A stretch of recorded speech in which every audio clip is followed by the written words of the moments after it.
কোটা সংস্কারের দাবির আন্দোলনের খবর সংগ্রহের সময় বৃহস্পতিবার রাজধানীর শাহবাগে হামলার শিকার হন সময় সংবাদের প্রতিবেদক তোহা খান তামিম ও ৩ চিত্র সাংবাদিক সুমন সরকার, শামসুল আরেফিন প্রিন্স ও সালাউদ্দিন আল মামুন।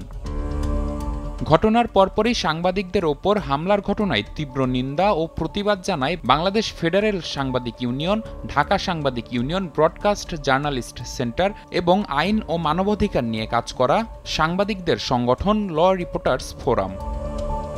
কর্মসূচি চলাকালে সময় সংবাদের ওপর হামলার ঘটনায় বৃহস্পতিবার নিন্দা জানিয়েছে বৈষম্য বিরোধী ছাত্র আন্দোলন। সামাজিক যোগাযোগ মাধ্যমে দেয়া এক বিবৃতিতে হামলার ঘটনায় নিজেদের অবস্থান জানায় তারা।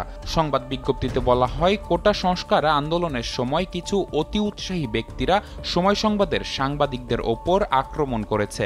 পারস্পরিক সুসম্পর্ককে নষ্ট করতে অতি উৎসাহী অছাত্র কুছাত্ররা হামলা করেছে বলেও মনে করে বৈষম্য বিরোধী ছাত্র আন্দোলন। এখন জন্ম সনদ দিয়ে খোলো বিকাশ স্টুডেন্ট অ্যাকাউন্ট। নিজের বিকাশ নিজে কর। একই সময়ে একটি নির্দিষ্ট ছাত্র সংগঠনের ওভারল্যাপিং একটি কর্মসূচি দেওয়া হয়েছিল। সেখানে দেখেছি যে অছাত্র কুছাত্র এবং বহিরাগতরা ক্যাম্পাসে অনুপ্রবেশ করে আমরা সন্দিহান যে গণমাধ্যমের সাথে আমাদের যে সৌহার্দ্যপূর্ণ সম্পর্ক, সহযোগিতামূলক সম্পর্ক, সেই সহযোগিতামূলক সম্পর্ককে প্রশ্নবিদ্ধ করা এবং আমাদের আন্দোলনকে প্রশ্নবিদ্ধ করার জন্য তারা এই ঘটনাটি ঘটিয়েছে কিনা। হামলার নেপথ্যে তৃতীয় কোনো পক্ষ জড়িত থাকতে পারে বলেও মনে করে আন্দোলনরত শিক্ষার্থীদের সমন্বয়করা।